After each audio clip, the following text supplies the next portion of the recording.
주님과 함께 걷는 40주 성경 읽기에 오신 여러분을 환영합니다. 그리고 축복합니다. 제 13주가 되겠습니다. 13주는 5월 24일부터 5월 30일까지 기간이고요. 우리가 이 13주에 읽게 되는 성경 읽기 범위는 사사기 1장부터 21장까지 말씀이 되겠습니다. 자, 사사기의 세계로 우리 흥미진진하게 한번 들어가 보도록 하겠습니다. 사사기의 주제를 이렇게 잡아 보았습니다. 사사들의 시대 암흑기. 그렇습니다. 사사기는 이스라엘 백성들이 겪었던 그 암흑과 혼란기의 역사를 아주 생생하게 보여주는 책입니다. 사사기를 어떻게 읽어야 할까?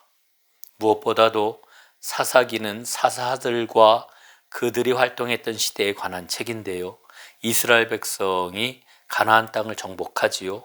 그리고 아직 이스라엘 왕정이 도입되기 이전에 다채로웠던 삶의 모습을 보여주는 책이다. 이렇게 이야기를 할 수가 있습니다. 또 한 가지는 이 사사기를 읽으면서 우리는 믿음의 계승과 혹은 믿음의 단절이 가져오는 축복과 폐해가 무엇인지를 분명하게 깨닫게 하는 책이다 라고 하는 것도 생각을 하게 됩니다. 자, 여러분, 우리가 알고 있는 것처럼 사사기는 신명기 역사서의 일부입니다. 신명기 역사서 기억이 나시죠? 신명기 역사서는 여호수아, 사사기, 사무엘상, 사무엘하, 그리고 열왕기상, 열왕기하까지의 책을 가리켜 우리가 신명기 역사서라고 이렇게 이야기를 합니다.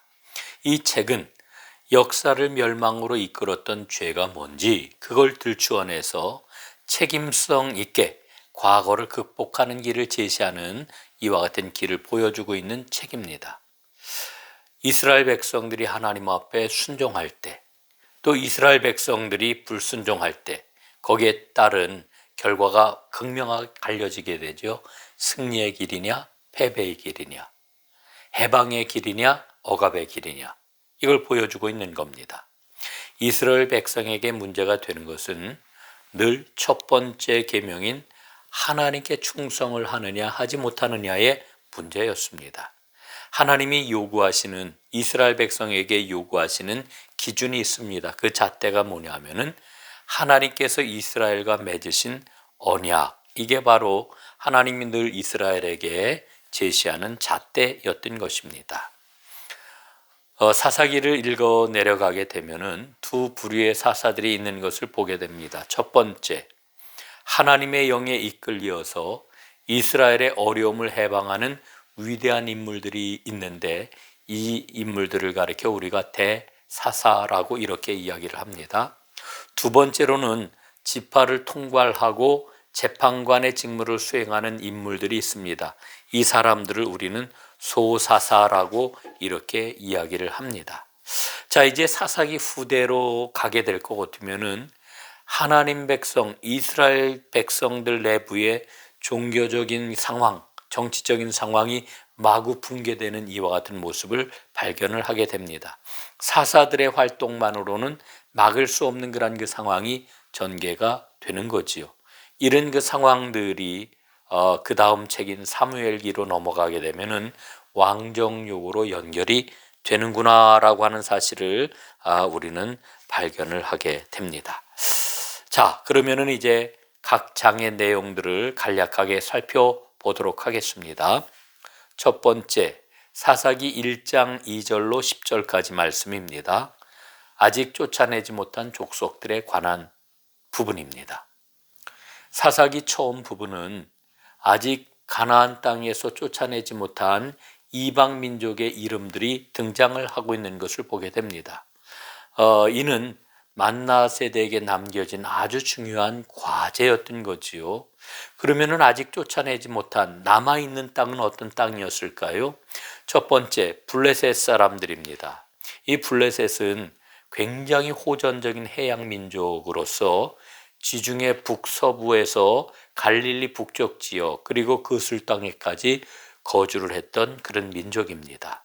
두 번째로는 북부의 산지 거인들인데요. 네피림과 아낙 자손으로 이들은 철기와 전차 부대를 가진 아주 굉장히 강한 민족이었습니다. 이들은 결국 다윗 시대에 가서야 완전하게 정복이 됩니다. 두 번째는 사사기 2장 11절부터 5장까지 말씀입니다. 여기에서 우리가 주목해 봐야 될 것은 신앙교육을 자손들에게 소홀히 한 결과가 어떤 것이냐라고 하는 것을 우리는 똑똑히 보게 됩니다. 하나님의 백성이 행복할 때는 언제고 평안할 때는 언제일까? 하나님의 백성이 결국 불행해지는 것은 언제일까? 우리는 생각을 하게 됩니다. 그것은 바로 하나님의 백성이 하나님을 제대로 알지 못하면 불행해진다라고 하는 것을 이 장에서 우리에게 일러줍니다. 2장 10절 말씀 제가 한번 읽어보겠습니다. 그 세대의 사람도 다 그 조상들에게로 돌아갔고 그 후에 일어난 다른 세대는 여호와를 알지 못하며 여호와께서 이스라엘을 위하여 행하신 일도 알지 못하였더라, 이렇게 말씀합니다. 그러니까 만나 세대는 그 자녀들에게 신앙교육을 소홀히 했던 겁니다. 얼마나 놀라운 일을 이루었어요. 가나안 정복전쟁 승리했잖아요. 가나안 땅을 차지했잖아요. 그리고 가나안 땅을 은혜 가운데 하나님의 손길 아래에서 땅을 분배받았잖아요. 그런데 자녀들에게는 신앙교육을 소홀히 했던 겁니다. 이는 사사시대의 어두운 그림자를 드리우는 결정적인 원인이 되었던 것입니다. 굉장히 중요한 그런 이야기죠. 자, 이제 세 번째는 사사기 6장부터 9장까지 말씀입니다. 기드온 이야기가 여기 나와요. 300용세 이야기입니다. 이스라엘이 악을 행함으로 인해 가지고 하나님의 징계를 받지요. 그래서 미디안으로부터 7년 동안이나 압제를 받게 됩니다. 이스라엘 백성들은 하나님 앞에 부르짖고 하나님께서는 그 부르짖음을 들으시고 기드온을 세우셔서 사사로 사역을 하게 하십니다. 하나님께서는 이제 미디안과의 전투를 준비하라고 하시는데 이를 위해서 모여든 이스라엘의 32,000명 장정들 가운데서 하나님 다 고르고 골라 몇 명을 남겨놓으시느냐 하면은 300명만을 남겨두십니다. 이 기드온 300용사가 가졌던 무기는 횃불과 항아리와 나팔이었습니다. 실질적으로 이스라엘의 무기요, 이스라엘의 장수는 누구였습니까? 바로 살아계신 하나님이었던 것이지요. 이스라엘 백성들은 큰 승리를 거두었고요. 이제 기드온이 이스라엘을 쭉 이끌고 나아가게 되는데, 기드온이 살아있을 동안에는 이스라엘 백성들이 그를 왕으로 삼고자 했고요. 이제 기드온이 죽고 나자 또다시 이스라엘 백성들은 바알을 섬기는 것을 우리는 보게 됩니다. 자, 여기서 우리는 잠깐 이스라엘의 사사들이 누구였는지를 한번 살펴보도록 하겠습니다. 첫째, 온니엘입니다. 최초의 사사지요. 그는 유다 지파에 속하였고요. 40년 동안 재임을 했습니다. 구산 리사다임을 물리친 사사였습니다. 두 번째는 에훗입니다. 에훗은 베냐민 지파에 속하였고요. 80년 동안이나 이스라엘을 다스렸습니다. 모압으로부터 이제 이스라엘을 구해냈습니다. 세 번째는 삼갈입니다. 그는 어느 지파에 속하였는지 몇 년 동안이나 이스라엘을 다스렸는지가 나와 있지 않고요. 블레셋으로부터 이스라엘을 구해냈습니다. 여사사 드보라입니다. 그는 에브라임 지파 출신이었고요. 40년 동안 다스렸습니다. 가나안 족속으로부터 야빈 왕으로부터 이스라엘을 구해냈습니다. 그 다음에는 기드온입니다. 기드온, 므낫세 지파에 속하였고 40년 동안 다스렸습니다. 미디안으로부터 이스라엘을 해방시켰고요. 그의 아들 아비멜렉의 이야기가 이 사사기에서 굉장히 비중 있게 다루어집니다. 이 왕정과 연관이 있는 부분이니까 여러분 이 아비멜렉과 기드온에 관한 이야기는 왕정과 연관을 시켜가지고 한번 자세히 읽어보시기를 바랍니다. 그 다음에 돌라입니다. 돌라는 이사갈 지파 출신이고 23년 동안 다스렸습니다. 그 다음 야일입니다. 길르앗 사람이었고요. 22년 동안 다스렸습니다. 그 다음에는 입다가 있죠. 입다는 길르앗 사람이었고 6년 동안 다스렸습니다. 암몬과의 전쟁에서 승리를 거두게 되지요. 입다의 딸에 관한 이야기는 잠깐 후에 다시 말씀을 드리겠습니다. 그 다음은 입산입니다. 유다 지파에 속하였고 7년 동안 다스렸습니다. 그리고 엘론이 있고요. 엘론은 스불론 지파 출신이고요. 10년 동안 다스리게 됩니다. 그 다음에 압돈이 있습니다. 에브라임 지파 출신이었고 8년 동안 다스립니다. 삼손이 있습니다. 삼손은 단 지파 사람이었고요. 20년 동안 다스렸습니다. 블레셋 사람들로부터 이스라엘 구해낸 유명한 사사이지요. 삼손 이야기도 다시 여러분과 나누도록 하겠습니다. 자, 이제 네 번째 사사기 10장부터 12장까지 말씀입니다. 여기에서는 우리는 기대에 못 미치는 지도자들을 만나게 됩니다. 야일을 보니까요. 그의 아들이 30명이나 되었는데요. 이들은 성읍 30을 차지했다고 그랬습니다. 지도자로서 있을 수 없는 일이잖아요. 그 다음에 입다입니다. 위에서도 말씀을 드렸습니다마는 입다는 암몬과의 전쟁을 치르게 되는데 얼마나 두려웠든지 승리를 위해서는 누구든지 제일 먼저 전쟁을 마치고 마중 나오는 사람을 하나님께 바치겠다라고 하는 경솔한 소원을 합니다. 그래서 자기의 딸을 바칠 수밖에 없는 이와 같은 비극에 처하게 되지요. 그런데 중요한 것은 하나님이 그와 같은 인신제사를 다 막으셨던 것 아닙니까? 그런데 지도자로 세움받은 사사들조차도 하나님의 말씀에 무지했다라고 하는 것을 우리는 여기서 보게 됩니다. 다섯 번째, 사사기 13장부터 16장까지 말씀입니다. 여기에는 삼손 이야기가 기록이 되어 있습니다.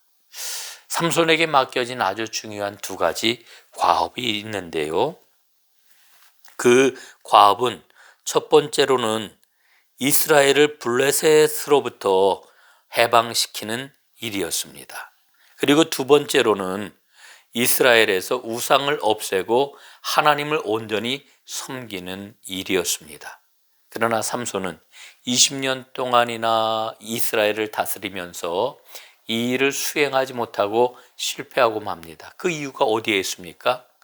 하나님이 주신 사명, 하나님의 약속과 들릴라라고 하는 여인 사이에서 갈등하고 마음이 흔들림으로 하나님이 주신 사명을 잘 감당하지 못했던 겁니다. 참 비극입니다. 자, 이제 마지막으로 사사기 17장부터 21장까지의 그러한 그 내용을 좀 보겠습니다. 여기에는요, 이 사사 시대의 사회상이 얼마나 혼란스러웠는지 두 가지 아주 중요한 에피소드, 두 가지 이야기가 기록이 되어 있습니다. 첫 번째로는 미가라고 하는 사람의 이야기인데요. 17장과 18장에 기록되어 있는 내용이지요. 당시 사회가 얼마나 무너졌는지를 생생하게 보여줍니다. 방황한 한 레위인이 있었습니다. 이 레위인을 이 미가라고 하는 사람이 자기 자신의 개인 제사장으로 세워가지고 자기를 위하여서 복을 빌게 합니다.